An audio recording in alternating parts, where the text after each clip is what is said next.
नमस्कार, स्वागत है आपका हमारे यूट्यूब चैनल पर। बात करते हैं स्कॉलरशिप फॉर्म की। Pre and post matric scholarship के आवेदन आप शाला दर्पण पोर्टल पर किस तरह से ऑनलाइन करेंगे।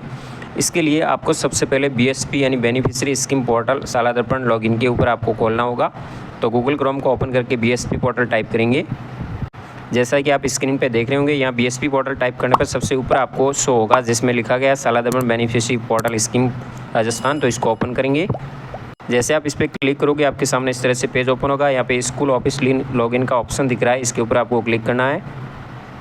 इस पर क्लिक करने पर आपके सामने इस तरह से लॉगिन पेज ओपन होगा जिसमें गवर्नमेंट स्कूल, प्राइवेट स्कूल और इंचार्ज 3 ऑप्शन दिख रहे होंगे।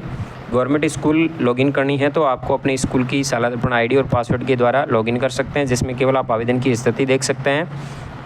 प्राइवेट स्कूल के हैं तो पीएसपी पोर्टल के माध्यम से इसी में आईडी और पासवर्ड टाइप करके आपको लॉगिन करना है। फिर इंचार्ज आपको नियुक्त किया गया है। गवर्नमेंट स्कूल में शाला दर्पण पोर्टल पे जाकर के आपको वर्क इंचार्ज नियुक्त करना होगा, जिसकी स्टाफ आईडी यहाँ पे टाइप करनी है, फिर स्कूल आईडी टाइप करनी है और स्कूल आईडी के पासवर्ड टाइप करने हैं और लॉगिन पे क्लिक करना है। यानी यहाँ पे आपको अपने इंचार्ज की स्टाफ आईडी टाइप करके आपको लॉगिन करना है और स्कूल आईडी भी साथ में ऐड करनी है। तो दोनों टाइप करके आपको यहाँ पर लॉगिन करेंगे। लॉगिन करने पर आपके सामने होम पेज इस तरह से ओपन होगा जिसमें आप 3 तरह की बीएसपी पोर्टल पे स्कीम है, जिसमें अदर स्कीम में सारी अदर आएगी, राजश्री योजना है और यहाँ पे आ रहा है प्री और पोस्ट मैट्रिक स्कॉलरशिप का ऑप्शन। तो स्कॉलरशिप के लिए इस आइकॉन के ऊपर आपको क्लिक करना है। जैसे आप इस पर क्लिक करोगे सबसे पहले आपको सेशन मांगा जाएगा। यहाँ पे आपको सेशन 24-25 सेलेक्ट करना है। प्री मैट्रिक का भरना है तो प्री मैट्रिक करेंगे और पोस्ट मैट्रिक का भर रहे हैं तो पोस्ट मैट्रिक करके सबमिट के ऊपर आपको क्लिक कर देना है। जैसे आप सबमिट करोगे आपके सामने कुछ महत्वपूर्ण इंपॉर्टेंट जो इन्फॉर्मेशन दी गई है, महत्वपूर्ण सूचना है, इसको अच्छी तरह से पढ़ ले। जैसे आप इसको हटाओगे आपके सामने मेन डैशबोर्ड ओपन होगा जिसमें आप देख रहे होंगे यहाँ टोटल एप्लीकेशन आएंगे जो आप आवेदन करते जाएंगे। लॉक करने के बाद यहाँ पे टोटल आवेदन आएंगे और अमाउंट कितना आएगा, टोटल आपने अप्लाई किया उसका अमाउंट यहाँ शो होगा। और टोटल कितने प्रकार की स्कॉलरशिप है, तो 11 प्रकार की स्कॉलरशिप अभी चल रही है। यहाँ पे आप देख रहे होंगे स्टूडेंट एलिजिबिलिटी का ऑप्शन दिख रहा है, तो इसमें आप जाकर के अपने विद्यालय में कितने विद्यार्थी है जो इसके लिए योग्य है, यानी इसकी योग्यता रखते हैं अप्लाई के लिए, वो यहाँ से आप चेक कर सकते हैं। यहाँ पे आप देख रहे होंगे आपके सामने इस तरह से विद्यार्थी का नाम आएगा, पेरेंट्स का नाम होगा, स्टूडेंट के जेंडर होगा, SR नंबर होगा, फिर अप्लाई स्टेटस आएगा। यहाँ से अप्लाई करने के बाद यहाँ पर भी टिक आ जाएगा, लेकिन अभी अप्लाई हमने किसी भी स्टूडेंट का नहीं किया है। यह क्लास भरी हुई है, प्रपत्र 9 में ओके है। कास्ट अभी नहीं आ रही तो कास्ट को आपको सिलेक्ट करना होगा, वहाँ से शाला दर्पण स्कूल लॉगिन पे जाके अपडेट करना होगा। जेंडर अभी ओके आ रहा है, ये स्कॉलर टाइप स्टेटस ओके है, आधार वेरीफाई है और जन आधार भी वेरीफाई होना ज़रूरी है। यदि क्रॉस आ रहा है तो वो छात्रवृत्ति नहीं ले पाएगा। यदि रिजल्ट यहाँ से भरा हुआ नहीं है तो यहाँ पर भी रेड क्रॉस आएगा, तो आपको रिजल्ट अपडेट करना ज़रूरी होगा। तो आप जो विद्यार्थी एलिजिबल है, फिर आपको अप्लाई के लिए आप नीचे स्टेप नंबर 1 देख रहे होंगे, तो अप्लाई के लिए इसके ऊपर आपको क्लिक करना है। अप्लाई पे क्लिक करोगे आपके सामने इस तरह से यहाँ पे आप देख रहे होंगे ये पेज शो होगा। यहाँ पे सबसे पहले आपको सेशन सेलेक्ट करना है और यहाँ पे सबसे पहले जो भी स्कीम है SC के स्टूडेंट की है तो SC के स्टूडेंट की करनी है। यहाँ टोटल 3 कक्षाएँ, यहाँ 100 बटन पे क्लिक करोगे तो 3 कक्षाएँ शो हो जाएगी नीचे की तरफ। जैसा कि आप देख रहे हैं यहाँ पे कक्षा 6, 7, 8 तीनों शो हो रही हैं। टोटल स्टूडेंट बॉयज़ गर्ल्स कितने हैं, अप्लाई 0 आ रहा है, क्यों अभी तक किसी का अप्लाई नहीं किया है। अप्लाई करने के लिए आप जिस कक्षा में SC के स्टूडेंट ओपन किए हैं तो जिस कक्षा के आप खुलना चाहते हैं उस कक्षा के ऊपर क्लिक करेंगे। जैसे कि 6 कक्षा को हम ओपन करते हैं। जैसे आपने यहाँ पे कक्षा ओपन की, 6ठी कक्षा के विद्यार्थी शो होंगे जो कि यहाँ पे आप देख रहे हैं, जो कि इसके लिए पात्र है। अब यहाँ पे 2 ऑप्शन आगे देख रहे होंगे, अप्लाई और रिजेक्ट का आ रहा है। तो अप्लाई के लिए अप्लाई के ऊपर करना टाइप, और यदि आप इस फॉर्म ये पात्र नहीं है, इसको रिजेक्ट करना चाहते हैं तो रिजेक्ट के ऊपर क्लिक करके इसको आप रिजेक्ट भी कर सकते हैं। तो सबसे पहले अप्लाई करना है तो अप्लाई के ऊपर क्लिक करेंगे। जैसे आप अप्लाई पे क्लिक करते हैं तो यहाँ पे इस तरह से फॉर्म ओपन हो जाएगा जिसमें विद्यार्थी का नाम आएगा, स्टूडेंट के SR नंबर होंगे, सारी जनरल डिटेल आएगी। यहाँ पे कोई भी आपको सूचना टाइप करने की आवश्यकता नहीं है, समझ जानकारी दी गई है, इसको आप अच्छी तरह से चेक कर लें। यदि किसी तरह का बदलाव है तो आपको स्कूल लॉगिन पर प्रपत्र 9 में बदलाव करना होगा और यहाँ पे आधार नंबर होगा, वेरीफाई होना ज़रूरी है, जन आधार वेरीफाई होगा, यानी यहाँ सभी ग्रीन टिक आएंगे तो ही वो अप्लाई के लिए पात्र है। अकाउंट नंबर ऑटोमेटिक जो जन आधार में है वो आ जाएंगे, IFSC कोड, अकाउंट नंबर, सारी जानकारी आप चेक कर लें। नीचे की तरफ बढ़ेंगे, नीचे की तरफ जाओगे तो आपके सामने फैमिली इनकम आएगी, जिसमें फैमिली इनकम यदि अपडेट नहीं है तो आपको शाला दर्पण लॉगिन के ऊपर जाकर के ये अपडेट करनी होगी। ये हम आगे बताएंगे किस तरह से अपडेट करते हैं। और लास्ट क्लास सेशन रिजल्ट भी आपके पास का आना ज़रूरी है। स्कॉलर टाइप डे स्कॉलर है तो डे स्कॉलर, हॉस्टलर है तो हॉस्टलर करेंगे और फिर अप्लाई के ऊपर क्लिक करना है। यानी यहाँ सारी सूचनाएं भरी हुई होगी, इसमें केवल अप्लाई के ऊपर आपको क्लिक करना है।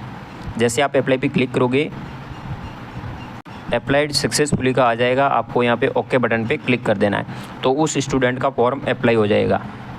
फिर आप उसी आवेदन में नीचे की तरफ जाके देखोगे तो आपको अप्लाइड डेट दिखाई देगी।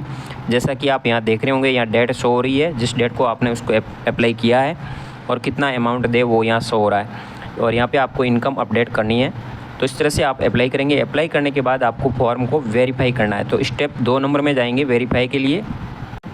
यहाँ पे आप देख रहे होंगे स्टेप 2 दिख रहा है वेरीफाई का, यानी इस तरह से प्रत्येक स्टूडेंट को अप्लाई कर देना है। अप्लाई के बाद इस वेरीफाई के ऊपर आपको क्लिक करना है। वेरीफाई को जैसे ओपन करोगे यहाँ पे वेरीफाई एप्लीकेशन में वापस वही सत्र सेलेक्ट करेंगे और वही स्कीम सेलेक्ट करेंगे तो यहाँ सारी कक्षाएं शो होगी। 6, 7, 8 के एससी के है तो एससी के, एसटी के, ओबीसी के, इसी तरह सभी कक्षाओं के विद्यार्थी शो होंगे। वापस उसी क्लास के ऊपर क्लिक करना है जैसा कि पहले आपने अप्लाई करने के वक्त किया था। तो वेरीफाई के लिए भी वही क्लास के ऊपर सेलेक्ट करेंगे। जैसे आप क्लास पे सेलेक्ट करते हो नीचे की तरफ जितने भी फॉर्म आपने भरे हैं वो शो हो जाएंगे। यहाँ पे एक चेक बॉक्स आ रहा है, इसके ऊपर आपको टिक करना है, फिर वेरीफाई स्टूडेंट पे क्लिक कर देना है। यहाँ फिर एक साथ सारे करना चाहते हो तो नीचे वेरीफाई एप्लीकेशन का एक साथ में ऑप्शन है तो जिसके ऊपर करोगे तो पूरे सारे के सारे वेरीफाई हो जाएंगे। तो इस तरह से आपको अप्लाई करने के बाद वेरीफाई पे क्लिक करना है। वेरीफाई के बाद यदि आप उसको अनवेरीफाई करना चाहते हैं तो भी यहाँ से अनवेरीफाई स्टूडेंट करके वापस बैक भेज सकते हो यदि किसी तरह की कोई कमी हो तो। और इस व्यू बटन पे क्लिक करके आप इसके आवेदन की प्रिंट ले सकते हैं जो कि आपने डिटेल इसमें भरी है, सबमिट की है, तो इसको यहाँ से प्रिंट भी कर सकते हैं। अब तीसरा स्टेप आता है वेरीफाई के बाद लॉक का, जो कि नीचे की तरफ स्टेप नंबर 3 आपको दिख रहा होगा। यहाँ स्टेप नंबर 3 लॉक का दिख रहा है, इसके ऊपर आपको क्लिक करना। लॉक करने के लिए वापस आप ऊपर की तरफ देखेंगे लॉक एप्लीकेशन फॉर स्कॉलरशिप, यहाँ स्कॉलरशिप का सेशन और वही एससी के स्टूडेंट, एसटी और ओबीसी के अलग अलग 100 स्टूडेंट पे क्लिक करेंगे। नीचे की तरफ वापस कक्षाएं शो होगी।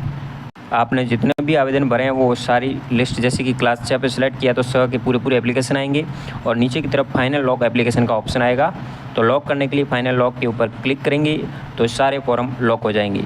तो इस तरह से आपको 3 स्टेप में फॉर्म को भरना है, अप्लाई करना है, फिर वेरीफाई करना है और फिर लॉक करना है। यदि आप 10 दिन में भरे हुए एप्लीकेशन लॉक नहीं करते तो ऑटो लॉक हो जाएंगे, आपको करने की आवश्यकता नहीं होगी। अब बात करते हैं फैमिली इनकम, कास्ट वगैरह। यहाँ पे रिजल्ट के अंदर यदि रेड क्रॉस आ रहा है तो आप उसको सही कैसे कर पाएंगे। उसके लिए आपको, जैसे कि रिजल्ट की बात करें तो क्लास रिजल्ट फॉर स्कॉलरशिप, यहाँ रिजल्ट यदि रेड क्रॉस में आ रहा है तो आप रिजल्ट यहाँ से वेरीफाई कर सकते हैं। क्लास रिजल्ट फॉर स्कॉलरशिप के ऊपर आपको जाना है।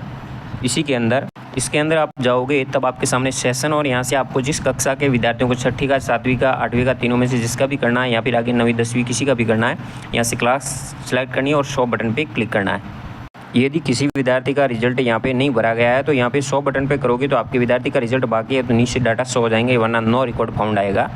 तो उसमें से यदि किसी का रिजल्ट नहीं भरा हो गया है जिसमें प्रतिशत और मार्क्स है तो मार्क्स भर के टोटल में से कितने आए और ग्रेड सिस्टम ग्रेड, और यदि डायरेक्ट प्रमोट किया है तो प्रमोट का ऑप्शन करते हुए डायरेक्ट आपको सेव कर देना है। तो यहाँ से क्लास रिजल्ट को आपको यहाँ से अपडेट करना है। और यदि आपको, जैसे कि आप बात की थी फैमिली इनकम है, कास्ट है वगैरह, यदि अपडेट करनी है तो आपको शाला दर्पण स्कूल लॉगिन करना है। वहाँ पे लाभकारी योजनाओं के लिए अनिवार्य सूचना का एक ऑप्शन शो होता है, वहाँ जाकर के आपको ये अपडेट करनी है। तो इसके ऊपर क्लिक करेंगे। जैसे आप इस पर क्लिक करते हो यहाँ पे आपको कक्षा सेलेक्ट करनी है, सेशन और 100 स्टूडेंट पे क्लिक करना है। यहाँ पे जैसे कि पीसीटीसी कार्ड की है, बीपीएल कार्ड की एंट्री है, फैमिली इनकम है, ईडब्ल्यूएस जिसकी एंट्री करना चाहते हैं सीडब्ल्यूएसएन है, ओबीसी यहाँ कैटेगरी है, कैटेगरी को यहाँ से आप सेलेक्ट कर सकते हैं। तो यहाँ से जिसको भी आप ओपन करोगे, जैसे कि अभी फैमिली इनकम ओपन की गई है तो यहाँ फैमिली इनकम कितनी है उस विद्यार्थी की यहाँ पे आप दर्ज करेंगे और दर्ज करने के बाद अपडेट के ऊपर क्लिक करेंगे। इस तरह से यहाँ से अपडेट करके आप उसमें शो हो जाएगी। तो इस तरह से इस बीएसपी पोर्टल के माध्यम से आप स्कॉलरशिप के आवेदन ऑनलाइन कर सकते हैं। जानकारी अच्छी लगी तो वीडियो शेयर ज़रूर कीजिए। धन्यवाद। जय हिंद। वंदे मातरम।